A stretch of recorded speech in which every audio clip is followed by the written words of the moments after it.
भारत चुनावों का देश कहा जाता है। यहाँ एक चुनाव खत्म तो दूसरा चालू। आज हम पहुँच चुके हैं बाढ़, और आज बाढ़ सुर्खियों में इस वजह से है क्योंकि पटना में विधान परिषद के चुनाव होने वाले हैं, और इस बार जो प्रत्याशी ताल ठोक रहे हैं वो हैं कर्णवीर सिंह यादव। आपको याद होगा हमारे पिछली सीरीज़ में हमने आपको उनसे मिलवाया भी था जब वो विधानसभा के लिए खड़े हुए थे।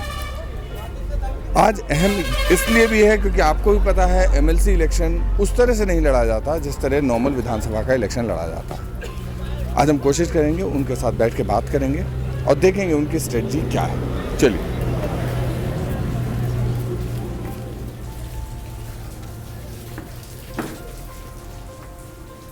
नमस्कार सर।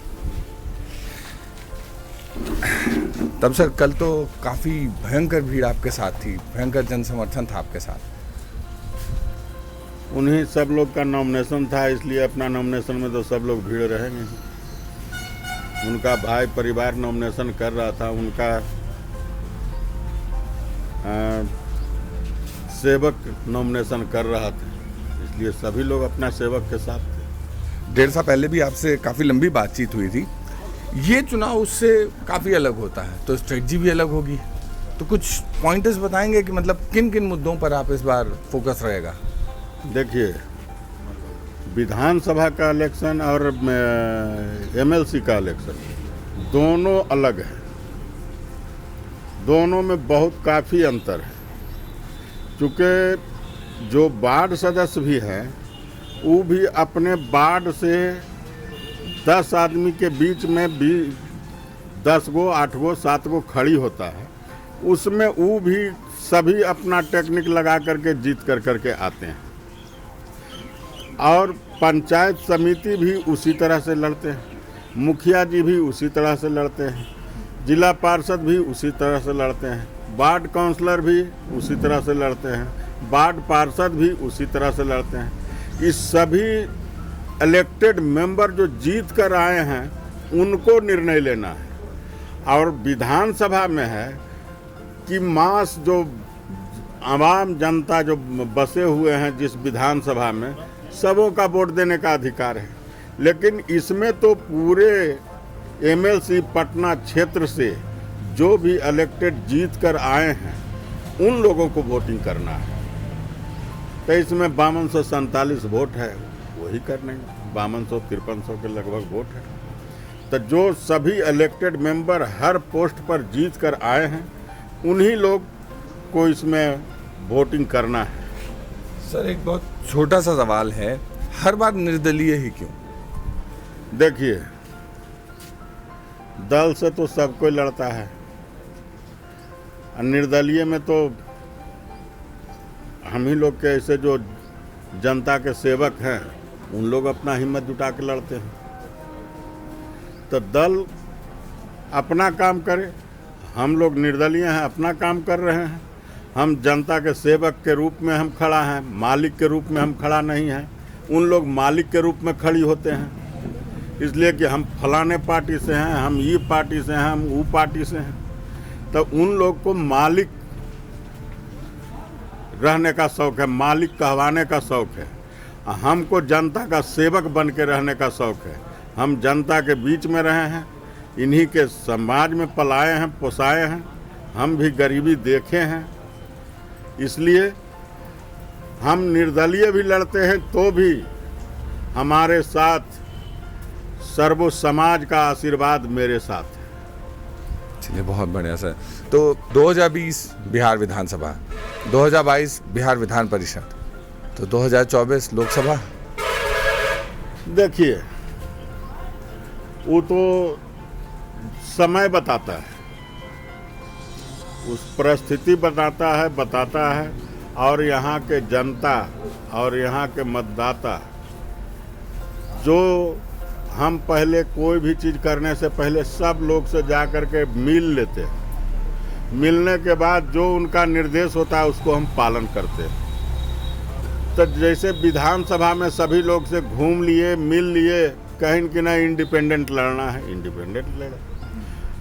एमएलसी पटना क्षेत्र में भी पूरे 2300 प्रखंड में जाकर सभी लोग से मिलने के बाद फिर हुआ कि नहीं निर्दलीय लड़ना है तो निर्दलीय लड़ रहे हैं।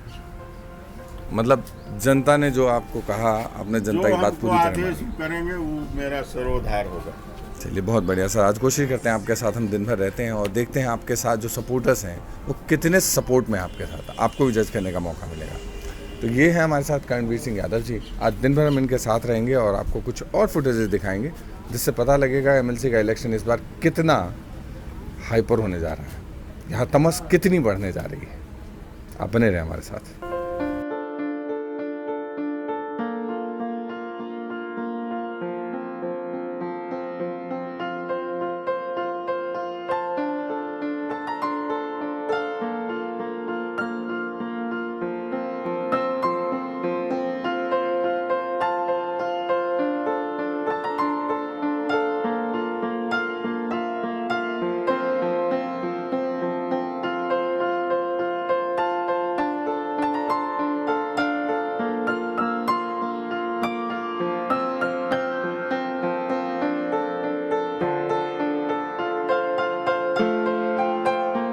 सुबह के 10 बज चुके हैं और अभी तक कम से कम 5 जगह का हम लोगों ने दौरा कर भी लिया। मेरे साथ हैं करणवीर सिंह यादव जी।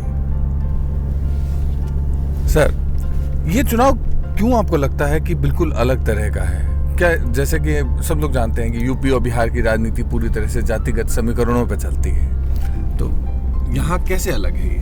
देखिए, सबसे पहले तो इसमें है क्या कि जितने भी वोटर हैं वो गांव, ग्राम, देहात, शहर सभी जगह से छन कर करके आते हैं, चुन कर आते हैं लोग, चुन कर आते हैं। सभी इलेक्टेड मेंबर हैं, सभी निर्वाचित जीत कर इलेक्शन आए हैं। इसलिए इसमें और जो मास वोट में वोट मांगना वो अलग तरीका है, लेकिन जो जीते हुए कैंडिडेट हैं तो वो तो खुद इलेक्टेड मेंबर हैं, तो उनको इलेक्शन लड़ने का भी तरीका जानकारी है और उनको अपना नेतृत्व करने वाला व्यक्ति को भी चुनने के लिए खूब अच्छी तरह से उनको पता है कि हम किस तरह के आदमी को चुने जो कि हमारा सदन में भी आवाज़ उठाए और हर दुख सुख में हमारे बीच हम लोग के साथ रहे। इसलिए दोनों में भिन्न भिन्न है।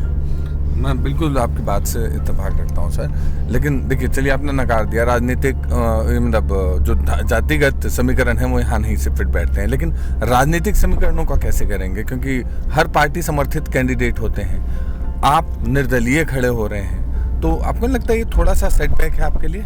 जैसे देखिए, पार्टी समर्पित कैंडिडेट हो या जात पात करने वाला हो, अभी जो है इनके बीच में पूरे पटना जिला के बीच में हम सबों लोग से व्यक्तिगत रूप से हर प्रखंड में हमारा पहचान है, हम सभी लोग से मिलते जुलते रहते हैं। इसलिए और जो लोग हवाई पैराशूट से उतर कर करके आए हैं कि हम पार्टी के नाम पर जा करके, जाति के नाम पर जा करके वोट लेकर करके और हम जीत जाएंगे, तो ये कभी संभव अब नहीं है, चूँकि जो वोटर हैं वो खुद आने के इलेक्टेड मेंबर हैं, इसलिए वो बूझते हैं। और जो गांव में रहने वाले हैं, देहात में रहने वाले हैं, उनको लोग दिग्भ्रमित कर लेते हैं, लेकिन ये तो छना हुआ सभी लोग जीत करके आए हैं, इसमें कोई किसी को दिग्भ्रमित नहीं कर पाएंगे। अब उसके बाद में जाति पाति पार्टी धर्म मजहब सभी से ऊपर उठ करके हम सर्व समाज के बीच में और सर्व समाज के लोग जितने भी इलेक्टेड मेंबर हों, सपोर्टर हों, सभी लोग का स्नेह और प्यार मेरे साथ है।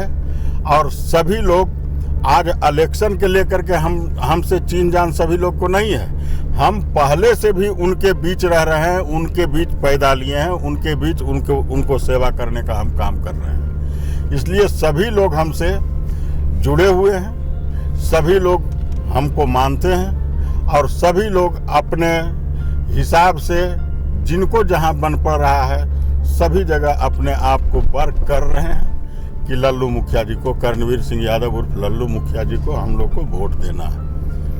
इसलिए ये जो पार्टी के नाम पर और जाति के नाम पर कोई आए हैं तो ये भरम में नहीं रहे।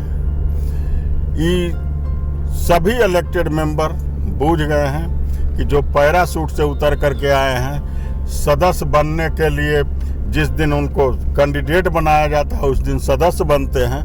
ऐसे व्यक्ति को कभी किसी ने नहीं चाहेगा, सबों को नकार चुके हैं। और जो उनके बीच रहने वाले हैं, हम सदैव उनके साथ रहते हैं, इसलिए सभी लोग मेरे साथ जुड़े हुए हैं। सभी इलेक्टेड मेंबर, सर्वो समाज के इलेक्टेड मेंबर और सपोर्टर सभी लोग मेरे साथ हैं। अगर पेंशन जब कोई भी मेंबर, चाहे विधानसभा का हो चाहे लोकसभा का हो, एक बार भी जीतकर 5 साल भी रहते हैं तो वह पेंशन के भागीदार हो जाते हैं। लेकिन जो मेरे पंचायत के और जो भी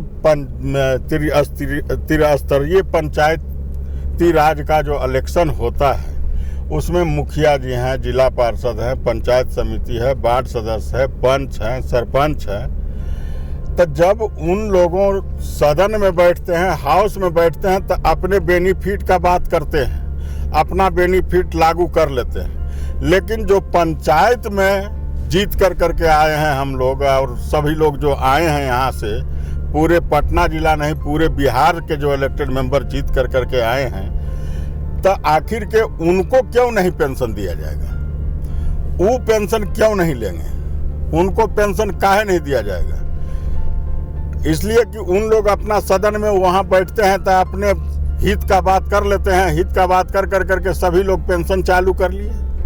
5 साल भी जो रहे वो भी पेंशन ले रहे हैं, और जो नहीं एक बार भी बने वो भी ले रहे हैं। और जो पंचायत में एक बार भी जीता है तो उनको क्यों नहीं? उनको भी तो जनता वोट देकर जिता करके भेजती है, तो वो पेंशन क्यों नहीं लेंगे? या तो पेंशन नहीं लेना है तो सदन में भी पेंशन बंद करें, MP MLA का भी पेंशन बंद हो, राज्यसभा का भी बंद हो, सभी का पेंशन बंद हो, तब पंचायती राज का भी बंद होता है, तब कोई दुख नहीं होगा। लेकिन अगर यदि जो उन लोगों ने इस तरह से अनदेखी करते हैं कि अपना हित का बात करते हैं और वहाँ से पेंशन उन लोग अपना बना लेते हैं, TADA बना लेते हैं, लेकिन मुखिया जी और जिला पार्षद, पंचायत समिति और वार्ड सदस्य और सरपंच और पंच का काहे नहीं पेंशन चालू होगा? काहे नहीं पेंशन दिया जाएगा? अगर यदि जो बंद करना है तो बंद करें, पूरे लोकसभा, विधानसभा, राज्यसभा सभी का पेंशन बंद हो। बिल्कुल सही। अब पेंशन अगर चालू होता है तो सभी पंचायत स्तरीय पर भी सभी का पेंशन चालू होना चाहिए। थोड़ा सा लीक से हटूंगा, लेकिन इसी पेंशन मुद्दे पे बड़ा बवाल मचा हुआ है। कुछ राज्य सरकारों ने पुरानी पेंशन नीति को लागू करने की बात की है, आप उसके फेवर में हैं? देखिए, पेंशन में जो पुरानी पेंशन नीति है, सभी लोग पढ़ लिख कर कंपटीशन फेस कर जॉब में आते हैं, और जॉब में आने के बाद उसमें कुछ बंदर बांट के तरह पेंशन उनका कर दिया जाता है। तो जो पहले आज 80 से 90 के पहले जो मिल रहा था पेंशन, उसी चीज को लागू काहे नहीं करेंगे जो उसमें बंदर बांट कर अभी पेंशन का नीति बनाएंगे? इसलिए जो पुरानी नीति से पेंशन चल रहा था वही चलना चाहिए। चूँकि 60 वर्ष तक सेवा करते हैं, उसके बाद उनको पेंशन मिलता है। अभी प्राइवेट नौकरी है तो उन लोगों को भी बेचारे को लाख, 1.5 लाख, 2 लाख मिलता है। अगर यदि जो उनका PF कट रहा है, ESI कट रहा है, किसी भी प्रकार का कोई भी घटना दुर्घटना उनके साथ होता है तो उनको, परिवार को, उनके आश्रित को होल लाइफ 60 वर्ष तक उनको पेंशन मिलता है। तो इसलिए जब प्राइवेट कंपनी में ये सब नियम है और उन लोग को जब मिलता है, तब फिर यह जो पुरानी पेंशन नीति जो है उस चीज में कोई छेड़छाड़ क्यों करते हैं? अच्छा, मतलब आपकी बात को मैं थोड़ा समराइज करूं, आप यही कहना चाह रहे हैं कि सरकारी नौकरी और प्राइवेट नौकरी का जो अंतर खत्म हो गया है उसको फिर बहाल करना चाहिए और पुरानी पेंशन नीति से ये संभव है। हाँ, पुरानी पेंशन नीति ही सही था। और आज भी सही होगा, उनको चालू करना होगा, चाहे जिस रूप में वो चालू करें। और आज जो भी वर्कर काम करते हैं प्राइवेट कंपनी में, अभी सभी कंपनी वाले पीएफ काट कर उनका जमा करते हैं, ईएसआई उनका भरते हैं। कोई तरह का बात होता है तो उनका भी ट्रीटमेंट सरकारी अस्पताल उनका ईएसआई का फिक्स किया हुआ है, वहाँ फ्री में इलाज उनका होता है। तो जो सरकारी सर्विस में है वह प्राइवेट में भी जब कर रहा है, और वो भी जो कंपटीशन फेस कर करके जाकर नौकरी करते हैं, और उनका पेंशन में इस तरह से करना अनुचित है। इसलिए पुरानी पेंशन ही सही है। हम आगे भी इनसे बात करते रहेंगे, आप बने रहें हमारे साथ।